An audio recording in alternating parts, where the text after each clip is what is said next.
الحمد لله رب العالمين،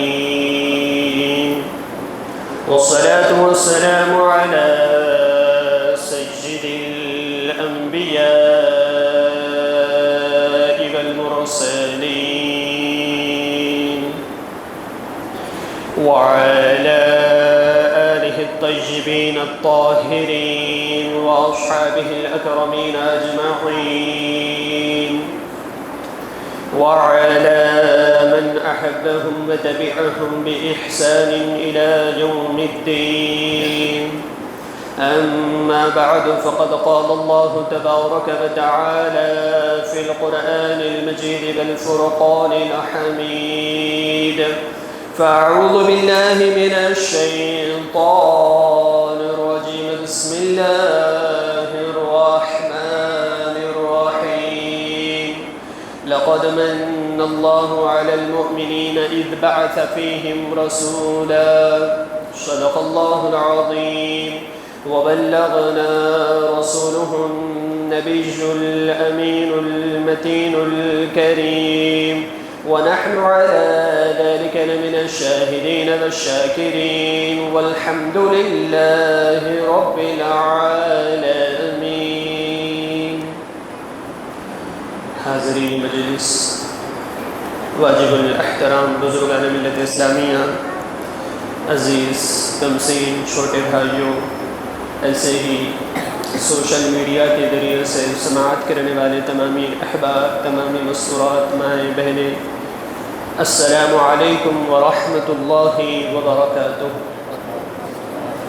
عزیزان ملت اسلامیہ، ہمیشہ کی طرح سب سے پہلے تو رب قدیر کا کروڑہا شکر و احسان ہے کہ الحمدللہ ثم الحمدللہ اس نے ہم کو بن مانگے امت مصطفی صلی اللہ علیہ وآلہ وسلم نے پیدا فرما دیا۔ پھر کرم بلائے کرم یہ کہ ماہ ربیع النور، ماہ ربیع الاول جیسا مبارک مہینہ عطا فرما کر ان ایام میں، ان شب و روز میں ذکر میلاد مصطفیٰ صلی اللہ علیہ وسلم کرنے کی ہم کو توفیق عطا فرمائی۔ ایسے ہی بعد نماز مغرب مساجد میں یا بالخصوص ہماری اس مسجد کوثر میں حاضر ہو کر کچھ ذکر خیر کرنے کی توفیق اللہ نے ہم کو عطا فرمائی۔ بے شک یہ ساری چیزیں رب قدیر کی عطا کردہ عظیم نعمتیں ہیں۔ اللہ کی ان تمام عطا کردہ نعمتوں پر ہم اس کا شکر بجا لاتے ہیں۔ آئیے مل کر با-آواز بلند ایک مرتبہ کہہ دیجئے الحمدللہ۔ ایک اور مرتبہ کہہ لیں الحمدللہ۔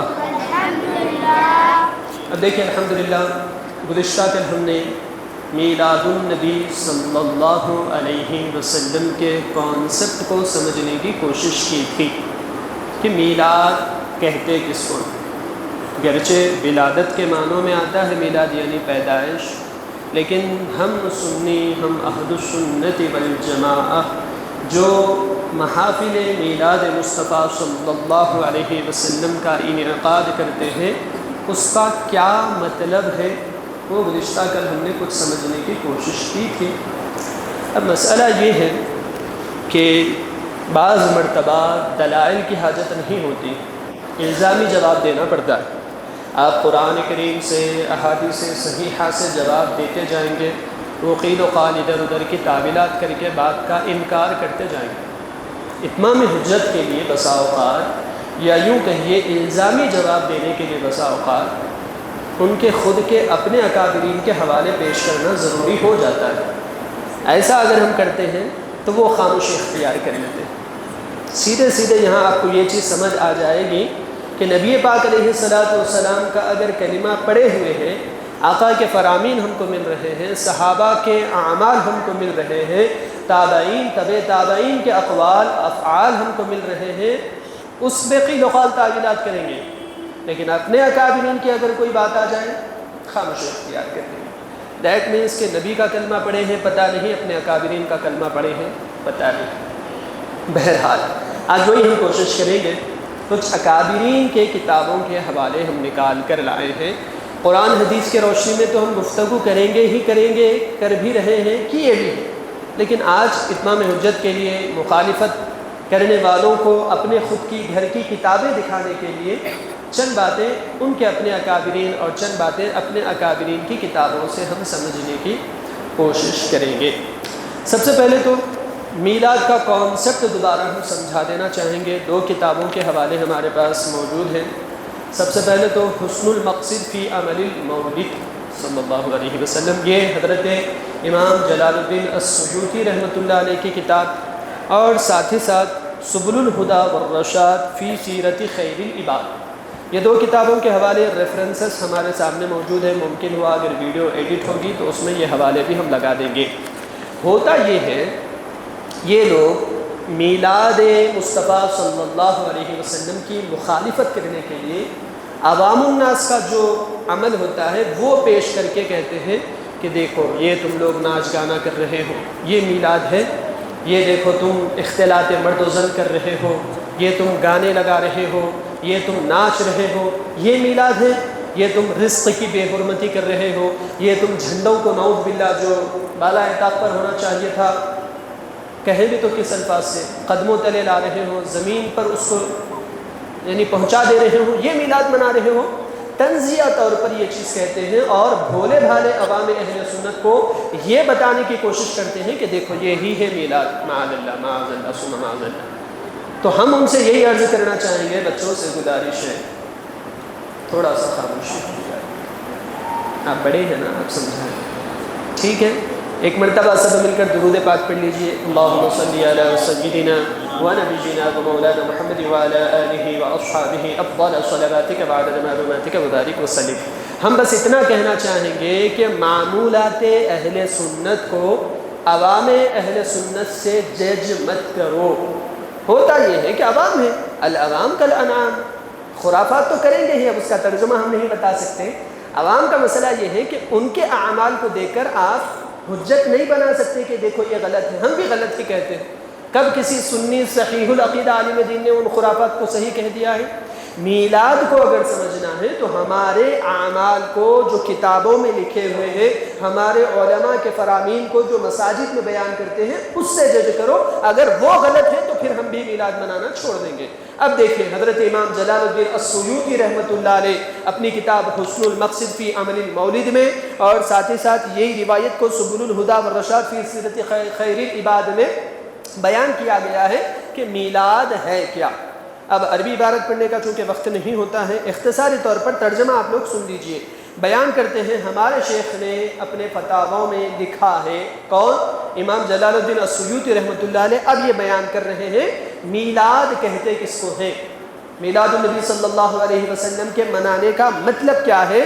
آپ بیان کرتے ہیں کہ میلاد کا جو اصل عمل ہے وہ یہ ہے کہ لوگ جمع ہوں۔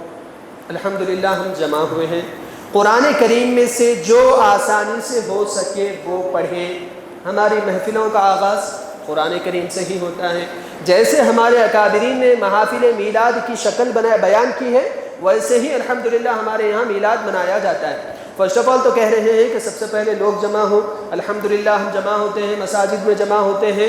پھر اس کے بعد کیا بیان کیا جا رہا ہے؟ جو بھی آسانی سے میسر ہو، یعنی جو بھی آپ قرآن پڑھ سکتے ہو، قرآن کریم کی تلاوت کرو۔ ہمارے محافل میں وہی ہوتا ہے۔ پھر آگے امام جلال الدین السیوطی رحمۃ اللہ علیہ فرما رہے ہیں نبی کریم صلی اللہ علیہ وسلم کی ابتدائی حالات اور آپ صلی اللہ علیہ وسلم کے ولادت کے وقت پیش آنے والی نشانیوں کا تذکرہ کریں۔ ہمارے محافل میلاد میں بھی تو یہی ہوتا ہے۔ حضور رحمت عالم نور مجسم صلی اللہ علیہ وسلم کے تشریف آوری کے وقت جو عجائبات یا یوں کہیے آقا کی ذات مقدسہ سے ہونے والے معجزات پیش آئے ہیں اس کا ہم ذکر کرتے ہیں۔ پھر آگے بیان کر رہے ہیں پھر ان کے لیے یعنی جو عوام جمع ہوئی ہے ان کے لیے دسترخوان بچھایا جائے۔ الحمدللہ یہاں پر بھی ایسے ہی ہو رہا ہے، جس سے وہ کھائیں اور اس کے بعد بغیر کسی اور زیادتی کے رخصت ہو جائیں۔ اب ہماری محافل میلاد جو منائی جاتی ہے اس کا نقشہ کیا ہے، غور کریں۔ امام جلال الدین السیوطی رحمۃ اللہ علیہ نے جو چیزیں ہم کو بیان کی ہیں وہی ساری چیزیں ہماری محافل میلاد میں ہوتی ہیں۔ تو اس کو غلط کہنا، اس کو بدعت کہنا اور اس کو نعوذ باللہ من ذالک جہنم لا کس منہ سے کہے ہیں؟ کل ہی ایک بدبخت کہنا چاہیں گے، ذلیل ارذل کہنا چاہیں گے اس شخص کو، کہہ رہا ہے کہ جہنم میں جانے والے کام کر رہے، لا حول ولا قوۃ الا باللہ۔ کس منہ سے نہ جانے یہ لوگ کہتے ہیں کہ اس طرح کی محافل کے انعقاد پر کہہ رہا ہے بدبخت۔ کہ یہ کس طرح سے بار بار ریپیٹ کریں، اب سمجھ جائیں آپ حضرات۔ اچھا، پھر ایک ان کا چونچلا ہی کہیں گے، بار بار یہ عوام اہل سنت کو، بھولے بھالے عوام اہل سنت کو ورغلانے کے لیے، ان کو سنیوں سے یعنی اہل سنت کی تعلیمات سے خلاف کرنے کے لیے بدعات بدعات بدعت کا نعرہ لگا دیتے ہیں، جس پر بھی ہم بات کریں گے۔ لیکن پہلے یہ چیز سمجھ لیجئے کہ جو واقعی خرافات ہو رہے ہیں اس کو ہم کبھی بھی دفاع نہیں کرتے، جو غلط ہے سو غلط ہے۔ بالخصوص جلوس میلاد مصطفیٰ صلی اللہ علیہ وسلم میں کئی مرتبہ دیکھا گیا ہے، بارہا سمجھایا جاتا ہے، کھانے پینے کی چیزوں کو اچھالا جا رہا ہوتا ہے، پھینکا جا رہا ہوتا ہے۔ بالکل یہ غلط عمل ہے، رزق کی بے حرمتی ہے۔ وہ جھنڈے جن کو ہواؤں میں لہرانا چاہیے، معاذ اللہ قدم بوس ہو رہے ہوتے ہیں، بالکل غلط ہے۔ اچھا، پھر امت مسلمہ ہے ہی خیر امت، اس امت سے نہ کسی اپنے کو نہ کسی پرائے کو کبھی تکلیف نہیں ہونی چاہیے۔ وہ واقعہ تو مشہور ہے نا، آپ سنے ہی ہوں گے، یہودی گزر رہے تھے، راستے میں ایک تکلیف دہ چیز پتھر وغیرہ کچھ نظر آ گیا، یہودی کہنے لگے لگتا ہے کہ اس راستے سے مسلمان نہیں گزرے۔ کیوں؟ یہودی کہتا ہے کہ چونکہ ان کے دین میں یہ بات لکھی ہوئی ہے کہ راستے سے تکلیف دہ چیز ہٹانا بھی صدقہ جاریہ ہے، اب یہاں سے تکلیف دہ چیز نہیں ہٹی، دیٹ مینس کہ یہاں سے مسلمان نہیں گزرے ہیں۔ ایسے تھا مسلمانوں کا نقشہ کہ مسلمان جس راہ سے گزر جائیں اس راہ سے تکلیف دہ چیزوں کو ہٹا دیتے تھے۔ تو کیا مسلمان کو یہ چیز زیب دیتی ہے کہ خود اس کی ذات سے اوروں کو تکلیف ہو؟ لہذا جلوس میلاد مصطفیٰ صلی اللہ علیہ وسلم بھی نکالیں تو راستے کو بند نہ کر دیں۔ بسا اوقات کسی طبی اعتبار سے ضروری مسئلہ درپیش آ جاتا ہے، کسی کو فوراً پیش ہونا پڑتا ہے دواخانوں میں، اگر ہم راستے میں لوگوں کے تکلیف کا ذریعہ سبب بن جائیں تو پھر یہ صحیح طریقہ نہیں ہے۔ تو لہذا جو غلط ہے سو غلط ہے، وہ بتا کر ہم کہہ رہے ہیں کہ ہمارے یہاں میلاد کا جو کانسیپٹ ہے وہ سیدھا سیدھا یہی ہے کہ چند لوگ جمع ہو جاتے ہیں، اس کے بعد قرآن کریم کی تلاوت ہوتی ہے، آقا علیہ السلام کی شان مقدسہ نعت میں یعنی نظم میں بھی اور نثر میں بھی بیان کی جاتی ہے، اختتام محفل پر کھانا وغیرہ تناول طعام کا اہتمام ہوتا ہے، پھر صلاۃ و سلام کے ساتھ ہم ہمارے محافل کا اختتام کرتے ہیں۔ یہ ہے میلاد، یہی ہے حقیقی معنوں میں میلاد منانے کا طریقہ، جو کہ ہمارے کتابوں سے بھی ثابت ہے، ہمارے علماء سے بھی ثابت ہے۔ عوام کے خرافات کو اہل سنت کے معمولات میں شامل کر کے میلاد مصطفیٰ منانے سے آپ نہیں روک سکتے۔ اب رہا دوسرا اعتراض، میلاد صحابہ نے تھوڑی منایا ہے، میلاد بنانا بدعت ہے، بدعت ہے، بدعت ہے، مانا بدعت ہے، بات کریں گے اس پر بھی۔ لیکن ان کا مسئلہ یہی ہے نا، کتاب و سنت سے حوالہ دیا جائے تو پس پشت ڈال دیں گے، ان کے اپنے پیشواؤں کا حوالہ دیا جائے تو سر تسلیم خم کہیں گے۔ اب غیر مقلدین حضرات کے نام نہیں لینا چاہ رہے، سمجھ جاتے ہیں آپ حضرات، ابن عبد الوہاب نجدی کے بلائنڈ فالوورز، ان کے بڑے پیشوا ہے ابن تیمیہ، اپنی کتاب اقتداء الصراط المستقیم، ممکن ہے یہ حوالہ آپ لوگ پہلے بھی سن چکے ہوں گے، دوبارہ ہم آپ سے عرض کر دینا چاہتے ہیں۔ جزء ثانی ہے، دوسری جلد ہے، صفحہ نمبر 126 ہے، اس میں بیان کرتے ہیں، اس کا بھی آپ ترجمہ سن لیجئے، میلاد النبی صلی اللہ علیہ وسلم کا احترام کرنا اور اسے ایک خاص موقع کے طور پر منانا۔ کیا بتا رہے ہیں؟ میلاد النبی صلی اللہ علیہ وسلم کا احترام کرنا اور اسے ایک خاص موقع کے طور پر یعنی اسپیشل ایونٹ کے طور پر منانا۔ کچھ لوگ یہ چیز کرتے ہیں، اگر ان کی نیت اچھی ہو اور مقصد رسول پاک علیہ السلام کی تعظیم ہو تو انہیں اس پر بڑا اجر عظیم ملتا ہے، بڑا اجر ملتا ہے، جیسا کہ ہم پہلے ذکر کر چکے ہیں، یعنی اقتداء الصراط المستقیم میں ایک مرتبہ اور ایک مرتبہ اس کا ذکر آیا۔ اب یہ ان کے خود کے بڑے پیشوا کہہ رہے ہیں کہ مقصد کیا ہونا چاہیے، موٹیو کیا ہونا چاہیے محافل میلاد مصطفیٰ صلی اللہ علیہ وسلم کا؟ عظمت رسول صلی اللہ علیہ وسلم بیان کی جائے۔ ابتدائی 2-3 مجالس میں ہم نے صرف عظمت مصطفیٰ صلی اللہ علیہ وسلم پر بات کی تھی، تو ہمارا مقصد بھی یہی ہے کہ آقا علیہ السلام کی تعظیم بیان کی جائے۔ ان کے خود کے بڑے پیشوا کہہ رہے ہیں کہ اگر کوئی اس مقصد سے محافل میلاد مناتا ہے بلکہ اس کی تعظیم کرتا ہے تو ان کو اجر عظیم عطا کیا جائے گا۔ اب اگر اس پر بدعت کا، ضلالت کا، گمراہی کا، کل بدعت ضلالہ وکل ضلالۃ فی النار کا فتویٰ لگانا ہے، اپنے اکابرین پر لگا دیجیے، ٹھیک ہے۔ اب یہ کل بدعت کی جو رٹ لگائی جاتی ہیں، آئیے اس پر بھی تھوڑی باتیں ہم آپ کو کر کے بتا دینا چاہیں گے۔ سب سے پہلے تو یہ چیز یاد رکھ لیجئے کہ بدعات بدعات کہہ کر جو امت مسلمہ کو نعوذ باللہ من ذالک منتشر کرنے کے تذبذب میں ڈالنے کی کوشش کی جاتی ہے، ان سے یہی سوال کیا جائے گا کہ بدعت کی کتنی قسمیں؟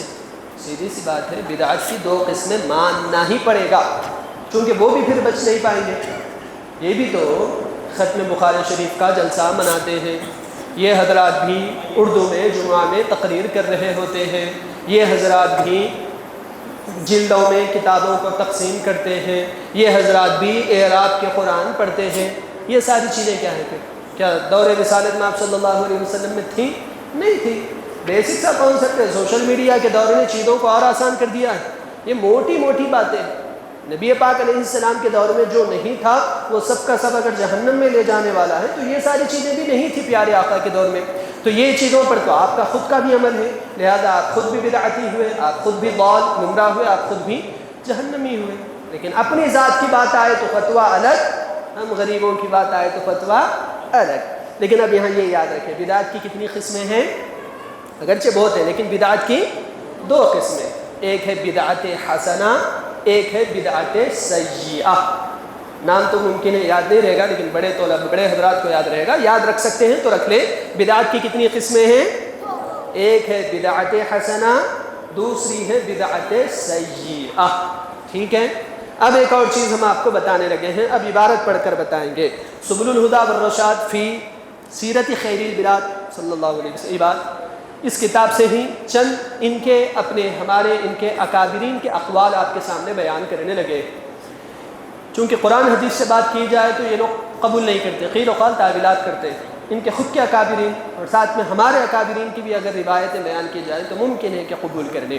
سب سے پہلی چیز کو یہ سمجھ لیں، فالبدعۃ الحسنۃ متفق علی جواز فعلها والاستحباب لها۔ اب مسئلہ سمجھیں، کل بدعۃ ضلالہ وکل ضلالۃ فی النار، جو کہہ کر امت کے مسلمانوں کو جو یہ لوگ تذبذب میں ان کے معمولات کو نعوذ باللہ من ذالک منتشر کرنے کی کوشش کرتے ہیں، ان کو ہم بتانا چاہ رہے ہیں فالبدعۃ الحسنۃ، پس رہا بدعت حسنہ، متفق علی جواز فعلها، اس پر سب کا اتفاق ہے کہ اس بدعت حسنہ پر عمل کیا جا سکتا ہے، اور والاستحباب لها، اس بدعت حسنہ پر عمل کرنا مستحب ہے۔ بتائیے، بدعت حسنہ پر عمل کرنا کیا ہے؟ مستحب ہے۔ دوبارہ بتائیے، بدعت حسنہ پر عمل کرنا مستحب ہے۔ مستحب یعنی وہ جس کے کرنے پر ثواب ملتا ہے، اور یہ کہنے والے ہم جیسے مولوی صاحب نہیں ہیں، حضرت امام شافعی رحمۃ اللہ علیہ ہیں، وقت کے اتنے بڑے امام ہیں۔ ہم یہی کہیں گے، تمہارے قیل و قال تعویلات کو ہم کیوں مانیں گے؟ ہمارے پاس ہمارے اتنے اکابرین اجلہ علماء محدثین مفسرین ائمہ ہیں، ہم ان کے اقوال کو مانیں گے، یا تمہارے 1400-1500 سالہ بعد جو انگلش ٹرانسلیشن پڑھ کر اپنے آپ کو مبلغ اعظم سمجھتے ہیں ان کی باتیں مانیں گے؟ ہمارے اکابرین نے قرآن و حدیث کو سمجھ کر مسائل اصول ہم کو بیان کیے ہیں۔ اب بدعت سیئہ تو ٹھیک ہے، وہ جو شریعت کے مخالف ہو، اس پر عمل کرنا ممکن ہے کہ وہ جہنم میں لے جانے کا سبب ہو، لیکن بدعت حسنہ جس سے دین کی نشر و اشاعت ہو سکتی ہو، جس سے دینی تبلیغ میں امداد حاصل ہو سکتی ہو، جس میں کوئی کار خیر کیا جا رہا ہو، جس سے امت مسلمہ کا فائدہ ہو رہا ہو، جس سے آقا علیہ السلام کی عظمتوں کا پتہ چل رہا ہو، ایسی چیزوں پر عمل کرنے سے ہم کو ثواب ملتا ہے۔ یہ خود ان کے بڑے پیشوا نے بھی، ابن تیمیہ نے بھی بیان کیا، حضرت امام شافعی رحمہ اللہ بھی بیان کر رہے ہیں۔ اب عبارت بہت طویل ہے، مسئلہ آپ سنتے چلے جائیے۔ بدعت حسنہ کے جواز پر اتفاق ہے کہ یہ مستحب ہے۔ یاد رکھیں، آج کے سوشل میڈیا کے دور میں یہی چیز کی جاتی ہے، لوگوں سے یہی بتایا جاتا ہے میلاد منانا کیا ہے، نہ فرض ہے، نہ واجب ہے، نہ سنت ہے، نہ مستحب ہے کہہ دیا جاتا ہے۔ پیچھے سے دلیل کیا پیش کرتے ہیں؟ ہم کہیں کہ نہیں، میلاد منانے والے کو ثواب ملے گا، اگر ہم کہیں تو کہتے ہیں اگر ثواب ملے گا تو پھر قرآن یا حدیث سے پتہ ہونا، قرآن حدیث سے ہی جواب ملنا ضروری ہے۔ ہم کہیں گے یہ ہم سے نہ پوچھیں، تمہارے اپنے اکابرین سے جا کر پوچھیں کہ ان کو نہ جانے کون سی دلیل ملے ہوگی۔ ہمارے پاس اپنی دلیل ہے، ہمارے یہاں قرآن سے بھی حدیث ہے، قرآن سے بھی دلیل ہے، احادیث صحیحہ سے بھی دلیل ہے، الحمدللہ، وقتاً فوقتاً اس کو بھی ہم بیان کریں گے۔ لیکن الزامی جواب پہلے یہ ہوگا کہ میلاد منانے پر اگر ثواب ملتا ہے کوئی کہہ رہے ہیں تو تمہارے اکابرین کہہ رہے ہیں، ان سے جا کر پوچھ ثواب کس پر ملتا ہے؟ مباح پر بھی ثواب نہیں ملتا ہے، مستحب پر ہی ثواب ملتا ہے۔ تو امام شافعی فرما رہے ہیں کہ بدعت حسنہ کے جواز پر اتفاق ہے، یعنی وہ چیز جو نبی پاک علیہ السلام کے دور میں بھلے ہی نہیں تھی ہوگی، قرون ثلاثہ میں بھی بھلے ہی نہ تھی ہوگی، کوئی بات نہیں، بدعت ہی ہوگی، دین میں وہ نئی چیز ہی ہوگی، ڈزنٹ میٹر، لیکن وہ ہے کیا؟ اچھا، عمل کیسا ہے؟ اچھا ہے، تو وہ بدعت حسنہ پر عمل کرنا ثواب کا موجب ہے، اس پر عمل کرنے سے ثواب ملتا ہے۔ کیوں؟ کیونکہ بدعت حسنہ پر عمل کرنا مستحب ہے۔ یاد رکھ رہے ہیں نا، بدعت حسنہ پر عمل کرنا مستحب ہے۔ بدعت کی کتنی قسمیں ہیں؟ 2 قسمیں ہیں، 2، بدعت حسنہ، بدعت سیئہ۔ اب آگے دیکھیے، اس میں اس شخص کو ثواب ملتا ہے، یعنی جو بدعت حسنہ پر عمل کرتا ہے اس سے، جو بدعت حسنہ پر عمل کر رہا ہے اس کو ثواب ملتا ہے جس کی نیت عمدہ ہوتی ہے۔ بدعت حسنہ میں ایک چیز یہ بھی ذہن رکھیں، نیت کا پاکیزہ ہونا ضروری ہے۔ آپ اچھا کام کر رہے ہیں، دکھاوے کی وجہ سے کر رہے ہیں، لوگوں کے واہوائی کے حصول کے لیے، حصول داد کے لیے کر رہے ہیں، تو پھر یہ عمل مناسب نہیں ہے۔ کوئی کار خیر کرے یا پھر یوں کہیے بالفاظ دیگر بدعت حسنہ پر عمل کریں، نیت اللہ و رسولہ احق و یرزور کی ہونی چاہیے کہ میں یہ عمل کر رہا ہوں میرے اللہ اور میرے مصطفیٰ صلی اللہ علیہ وسلم کو راضی کرنے کے لیے۔ اور بدعت حسنہ تو ہے، لیکن ساتھ میں یہ بھی شرط ہے کہ جو شریعت مطہرہ کے قواعد کے موافق ہو۔ جس میں شریعت مطہرہ کے قواعد، تعلیمات کی مخالفت ہو رہی ہے، وہ بدعت حسنہ نہیں ہوگی، پھر وہ بدعت ضالہ، بدعت سیئہ ہو جائے گی۔ اب یہ جو چیزیں ہم کر رہے ہوتے ہیں، خرافات، معاذ اللہ، ہم ہیں حیدرآباد کے، کیا کہیں، کس منہ سے کہیں؟ 12 ربیع النور کو 4 مینار جانا محال ہو جاتا ہے۔ کئی ساری ویڈیوز ہماری نگاہوں کے سامنے خود آئی ہیں، رقص و سرور کیا جا رہا ہوتا ہے، پیچھے بڑا بینر لگا ہوا ہے میلاد النبی، جشن میلاد النبی صلی اللہ علیہ وسلم کا، نامحرم خاتون علی الاعلان سب کے سامنے ناچ گانا کر رہی، یہ ہے میلاد منانا، معاذ اللہ، نعوذ باللہ من ذالک۔ جس چیز کو شریعت مطہرہ نے حرام قرار دیا تھا، انہی کی ولادت پر یہ ساری چیزیں کر رہے ہیں، نعوذ باللہ من ذالک۔ اس سے خود بھی بچے، امت کو بھی بچائے، اور کتاب و سنت میں کسی چیز کے مخالف نہیں ہونی چاہیے، یہ بھی بتائیں گے۔ اور الحمدللہ ہمارے میلاد منانے میں کوئی چیز خلاف نہیں ہوتی، عوام کا عمل۔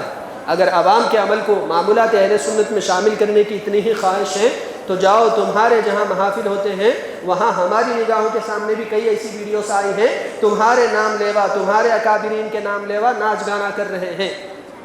اب اس پر بھی لگاؤ، تمہارے سب سے بڑے مدرسے کے، یعنی بطور نام ہی مانیں گے، تمہارے سب سے بڑے مدرسے میں، سمجھ جائیے اشارہ جو پھیلا رہے ہیں نا خرافات، تمہارے اپنے خود کے سب سے بڑے مدرسے میں خاتون بیچ میں ٹھہرتی ہے، وہ گانا گا رہی ہے، پورے جبے کبے والے، ایسے بھی نہیں، عام عوام، ہماری عام عوام کے معمولات، عام عوام کے خرافات کو تم معمولات اہل سنت میں شامل کر رہے ہو، تو تمہاری قرآن پڑھنے والے، بطور نام حدیث پڑھنے والے، تمہارے مدرسے میں مقدس مقام کہتے ہو نا، تمہارے بڑے اسلاف وہاں پر ہیں، تو وہاں ایسی خرافات ہو رہی ہیں، تو کیا ان خرافات کو اٹھا کر ہم تمہارا نام خراب کر دیں کہ تمہاری یہی تعلیمات ہے؟ نہیں، ہم صحیح سمجھ رکھتے ہیں، یہ ان جہلا کا عمل ہے۔ بھلے ہی ان لوگوں نے کرتے پیجامے پہن لیے ہوں گے، لیکن اس کی وجہ سے تمہارے اکابرین کی یہ تعلیمات ہیں، ہم نہیں کہیں گے۔ ایسے ہی جب محافل میلاد مصطفیٰ پر یا جشن میلاد مصطفیٰ صلی اللہ علیہ وسلم پر اگر کوئی عام عوام خرافات کرتی ہو، تو اس عام عوام کے خرافات کو معمولات اہل سنت میں شامل نہیں کیا جا سکتا، چونکہ محافل میلاد، جشن میلاد مصطفیٰ سمجھنا ہے تو ہمارے اکابرین کے، ہمارے علماء کے تعلیمات سے سمجھے، جو کہ ابھی ہم نے آپ کو واضح کر دیا کہ لوگ جمع ہوں، قرآن کریم کی تلاوت کریں، آقا علیہ السلام کی جو نعمتیں عظمیٰ ہم کو ملی ہے اس پر شکر بجا لائیں، اور ساتھ ہی ساتھ ممکن ہوا تو کچھ کھانا وغیرہ تناول طعام کا اہتمام کر لیں، اور ہماری محافل الحمدللہ اسی نوعیت کی ہوتی ہیں۔ اب بار بار جو بدعات کی رٹ لگائی جا رہی ہوتی ہیں، اس پر ایک کتاب سے حوالہ اور ہم پیش کرنا چاہیں گے۔ اکابرین ہیں، ہمارے بھی اکابرین ہیں، ان کے بھی اکابرین ہیں، ان کے اکابرین میں ہم نے ابن تیمیہ کا حوالہ آپ کو پیش کر دیا۔ اب یہ آپ حضرات کی یا ہماری اللہ تبارک و تعالیٰ نے جو ہم کو سعادتیں عطا کی ہیں، اس پر شکرانے کے طور پر یہ چند باتیں آپ کے سامنے عرض کر رہے ہیں۔ اب عربی عبارات پڑھنے کا وقت نہیں ہوتا ہے۔ سبل الہدی والرشاد فی سیرت خیر العباد کتاب کا حوالہ ہے، صفحہ نمبر 443 ہے۔ شیخ صدر الدین موہوب ابن عمر شافعی رحمہ اللہ بیان کرتے ہیں کہ یہ جو محافل میلاد منائی جاتی ہیں نا، یہ ایسی بدعت ہے جس میں کوئی حرج نہیں ہے، چونکہ یہ بدعت حسنہ ہے۔ بدعت حسنہ میں خلاف شرع اگر کوئی کام کرے تو بے شک وہ کل بدعت ضلالہ و کل ضلالۃ فی النار کے بمصداق غلط ہو سکتا ہے، لیکن بدعت حسنہ وہ جو قرآن و حدیث کی تعلیمات کی مخالفت کرے بغیر شکرانہ نعمت کے طور پر ہوتی ہیں، اس میں کوئی حرج نہیں ہے۔ بدعت اس وقت مکروہ ہوتی ہے جب وہ سنت کے خلاف ہوتی ہے۔ ایک طرف عوام کا عمل ہے، ایک طرف پیارے آقا کی تعلیمات ہیں، فرامین ہیں، آقا کی تعلیمات کچھ اور ہیں، عوام کا عمل کچھ اور ہو رہا ہے، تو اور یہ دین میں نئی چیز ہے، تو یہ پھر ناجائز و حرام ہی ہے کہ آقا کے فرامین کو پس پشت ڈالنا پایا جا رہا ہے۔ لیکن ہم یہ جو محافل مناتے ہیں، ہم یہ جو میلاد کا انعقاد کرتے ہیں، اس میں ایسا کوئی معاملہ نہیں، بلکہ صحابہ کا عمل ہے۔ صحابہ بھی حضور پاک علیہ السلام کی تشریف آوری پر اللہ کا شکر بجا لاتے تھے، تو اس پر اللہ تبارک و تعالیٰ فرشتوں میں ان پر فخر فرماتا ہے۔ بہرحال اگر وہ سنت کے مخالف نہ ہو تو اس میں کراہت نہیں، اس پر انسان کو ثواب ملتا ہے۔ بدعت حسنہ پر عمل کرنا مستحب ہے، یاد رکھیں، بدعت حسنہ پر عمل کرنا مستحب ہے، باعث ثواب ہے، اس سے ہم کو ثواب ملے گا۔ جب وہ سرور اور فرحت کے اظہار کے لیے محفل پاک کا انعقاد کرتے ہیں، انہوں نے دوسری جگہ لکھا ہے کہ یہ بدعت ہے، لیکن اس بدعت میں کوئی حرج نہیں، لیکن وہ اس مقصد کے لیے ہو کہ لوگوں سے سوال نہ کرے۔ اچھا، ایک اور نقطہ، کیونکہ ہم نے کہا نا ہم محافل مناتے ہیں نا، ہمارے لیے ایک یہ درس دیا جا رہا ہے سبل الہدی فی سیرت خیر العباد میں والرشاد۔ درس یہ دیا جا رہا ہے اگر تم کو محافل میلاد منانی ہے، الید العلیٰ خیر من ید السفلیٰ کا کانسیپٹ یاد رکھ کے منانا، یہ ہم کو درس دیا جا رہا ہے۔ اگر آپ کو محافل منانا ہی ہے، کسی کے سامنے آپ ہاتھ نہ پھیلائیں، کیونکہ یہ چیز ظاہر ہے سامنے والے کو بھی مکروہ نظر آتی ہے، اور آقا علیہ السلام کا بھی حکم ہے۔ ہوتا کیا ہے، ہم نے بھی دیکھا یہ چیز، جس پر کلمہ طیبہ لکھا ہوا ہے، یوں کہیے جھنڈا ہے، جھنڈے کا یعنی کپڑا ہی کہیں گے، وہ جھنڈا ہی ہے، ایک سامنے سے وہ شخص پکڑا ہوا ہے اور ادھر سے ایک یہ شخص پکڑا ہوا ہے، گلی محلے میں پھر رہے ہیں کہ ہم کو میلاد منانا ہے، گلی سجانا ہے، جھنڈے لگانا ہے، چندہ کیجیے۔ یہ عمل مناسب نہیں، دینے والے بنے، مانگنے والے نہ بنے۔ اور وہ پیارے مصطفیٰ جو ساری کائنات کو دینے والا ہی بنانے کے لیے آئے ہیں، ساری امم میں سب سے زیادہ فضیلت والی یہی امت ہے نا، تو ایسی امت کو یہ زیب نہیں دیتا کہ میلاد منانے کے لیے ہاتھ پھیلایا جائے۔ لیکن آگے ایک اور حکم بھی بیان کرتے ہیں کہ لیکن اسے اگر ظن غالب ہو کہ جس شخص سے وہ مانگ رہا ہے وہ اس پر ناراض نہیں ہوگا، وہ خوش ہوگا، تو پھر یہ مانگنا مباح ہے۔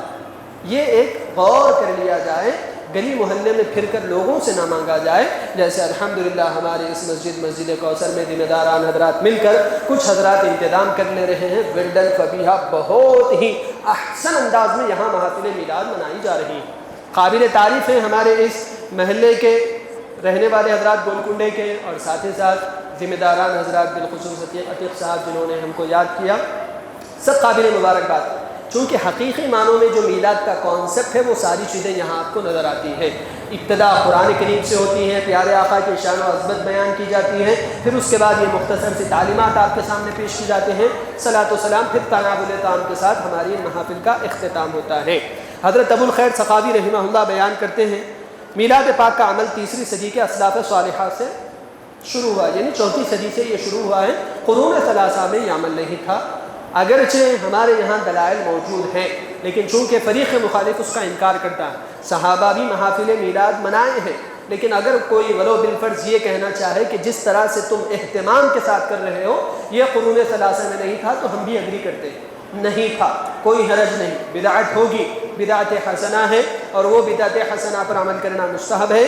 آگے بیان کرتے ہیں کہ ٹھیک ہے قرون ثلاثہ میں بھلے ہی نہ تھا ہوگا، لیکن اس کے بعد سارے شہروں اور اطراف و اکناف میں لوگ ربیع الاول کے مہینے میں جمع ہوتے ہیں، وہ ایسے امور سر انجام دیتے ہیں جو بہت رونق پر دلالت کرتے ہیں، وہ اس کی راتوں میں گوناگوں خیرات کرتے ہیں، وہ مسرت کا اظہار کرتے ہیں، وہ نیک کاموں میں زیادہ رغبت کرتے ہیں، وہ میلاد پاک کا خصوصی اہتمام کرتے ہیں، ان پر فضل عام کا اظہار ہوتا ہے۔ کیا بتایا جا رہا ہے؟ ولو بالفرض، بفرض محال، for the sake of argument ہم آپ کی بات مان بھی لیتے ہیں کہ صحابہ کے دور میں یہ چیز نہیں ہوئی، قرون ثلاثہ کے دور میں یہ چیز نہیں ہوئی، ہے بدعت حسنہ، بدعت حسنہ پر عمل کرنا ہے مستحب، لیکن اس وقت سے لے کر ہزاروں ہمارے اسلاف گزر چکے، مفسرین، محدثین، اکابرین، اجلاء علماء گزر چکے، ان سارے ادوار میں یہ ساری چیز چلی آ رہی ہے۔ ہر روز وہ کیا کرتے ہیں؟ اپنے محلوں کو سجایا کرتے تھے، وہ غربا مساکین پر احسان کیا کرتے تھے۔ آج سے نہیں، کئی ہزار سال سے یہ چیز چلی آ رہی ہے۔ اعتراض یہ کیا جاتا ہے مکہ مدینہ میں تو نہیں منایا جاتا نا۔ مکہ مدینے کی تاریخ تم آج دیکھ رہے ہو، چند سالہ صفحوں کو آپ پلٹ کر دیکھو، پتہ چل جائے گا وہاں بھی عالی شان معیار پر میلاد مصطفیٰ صلی اللہ علیہ وسلم منایا جاتا تھا۔ حافظ ابو الخیر الجزری بیان کرتے ہیں کہ عبارت بھی سن لیجئے، من خواصه انه امان فی ذلك العام وبشرى عاجلة بنیل البغیۃ والمرام۔ اللہ اکبر۔ حافظ ابو الخیر ابن جزری بیان کرتے ہیں کہ میلاد پاک کی خصوصیت یہ ہے کہ اس سارے سال میں امان ملتی ہے۔ محافل میلاد منانے سے پورے سال ہم کو امن و امان مل جاتا ہے۔ اعتقاد مضبوط ہونا، آقا کی محبت کا دل میں ہونا ضروری ہے۔ کجی قلب کے ساتھ دل میں قدورت رکھتے ہوئے یہ کریں گے، جو کہ کرتے بھی نہیں۔ آقا کی محبت میں یہ عمل کر کے دیکھیں، پھر آقا آپ کو کیسے اللہ تبارک و تعالیٰ کے اذن سے آفات سے بھی حفاظت پہ رکھتے ہیں، امن و امان بھی عطا کرتے ہیں، آپ کی جو خواہش ہوگی وہ بھی پوری ہوگی، اور مقاصد میں جلد کامیابی ہونے کی بشارت ملتی ہے۔ منایا کیجیے، اپنی اولادوں کو اس کا عادی بنائیں۔ آقا کی محبت میں اگر ایک رات ہم نہیں گزار سکے تو پھر ہم کیا خاک زندگی گزار رہے ہیں۔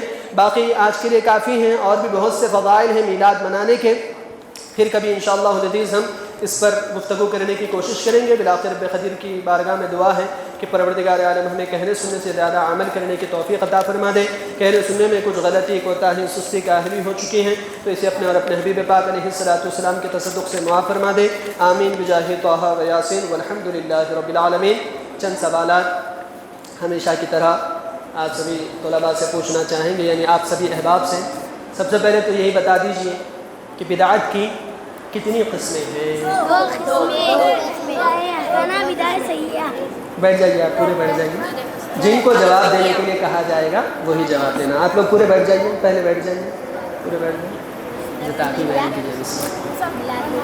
حضرت جن کو جواب دینے کے لیے کہہ رہے ہیں وہ جواب دیجیے۔ بہت اچھا، بدعت حسنہ اور بدعت سیئہ۔ درمیانی گفتگو میں ہم نے ایک چیز آپ کو نہیں بتائی تھی، دوبارہ بتا دے رہے ہیں۔ ایک مرتبہ آپ لوگ بیٹھ جائیے اور یہ گفتگو سن لیجیے، چونکہ سوال اسی پر ڈیپینڈنٹ ہے۔ حضور پاک علیہ الصلوۃ والسلام نے اپنی خود کا عقیقہ 2 مرتبہ کیا ہے۔ ایک مرتبہ تو حضرت عبد المطلب رضی اللہ تعالیٰ عنہ نے بھی عقیقہ کیا تھا، پھر حضور پاک علیہ السلام نے اپنا خود کا عقیقہ کیا۔ چونکہ وہی سوال ہم لکھے تھے، دوبارہ بتا دیا، اب تو آسانی سے آپ جواب بتا دیں گے۔ اچھا، بار بار ہم نے ایک چیز یہ کہی تھی کہ بدعت حسنہ پر عمل کرنا کیا ہے؟ حضرت جن کو جواب دینے کے لیے کہیں گے، آپ میں سے جن کو جواب دینے کے لیے کہا جائے آپ جاؤ، آپ آ جاؤ، میں ادھر آ جاؤ۔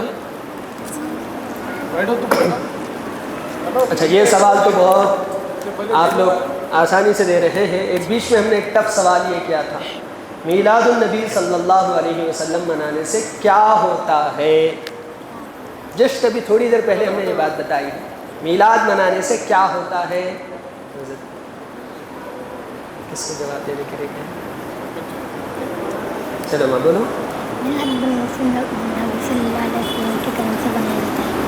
نبی صلی اللہ علیہ وسلم کے کرم سے بنائے جاتے ہیں۔ تھوڑا جواب صحیح ہے، لیکن کوئی اور بھی اگر جواب دینا چاہے تو میلاد منانے سے کیا ہوتا ہے؟ ہم بول دیتے دوبارہ سے، آپ لے لیجئے، انعام لے لیجئے۔ پورا سال امن و امان میں گزرتا ہے۔ لاسٹ پوائنٹ ہمارا یہی تھا، میلاد منانے سے کیا ہوتا ہے؟ پورا سال امن و امان میں گزرتا ہے. بیٹھ جائیے آپ سب بیٹھ جائیے. اچھا اور ایک سوال, حضور صلی اللہ علیہ وسلم کا پہلا عقیقہ کس نے کیا تھا؟ عقیقہ کون کیے تھے؟ پہلا عقیقہ کون کیے تھے؟ بولیے آپ بولیے.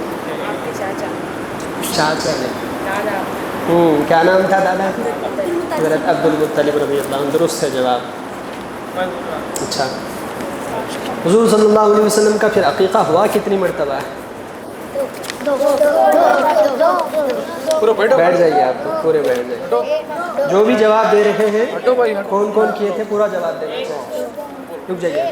کون جواب دے رہے؟ آپ دے رہے ہیں نا. رک جائیے آپ لوگ بیٹھ جائیے. آپ لوگ پہلے بیٹھ جائیے پورے. اگر آپ جواب دینے کے لیے کہا گیا نا 2 مرتبہ, کون کون کیے تھے عقیقہ بتائیے. کون کون کیے تھے وہ عقیقہ؟ ایک عبد المطلب اور دوسرا ابو طالب. ابو طالب آپ بولیں. دوسرے کون؟ خود اپنا عقیقہ کیا. بالکل درست جواب. 1 مرتبہ حضرت عبد المطلب رضی اللہ عنہ نے عقیقہ کیا, پھر اس کے بعد خود حضور پاک علیہ السلام نے بھی اپنا عقیقہ فرمایا. اکتفی بہذا اليوم. سبحان اللہ وبحمدہ. سبحانک اللہم وبحمدک. اشہد ونشہد ان لا الہ الا انت. استغفرک ونستغفرک واتوب ونتوب الیک. 2 منٹ رک جائیے ماں.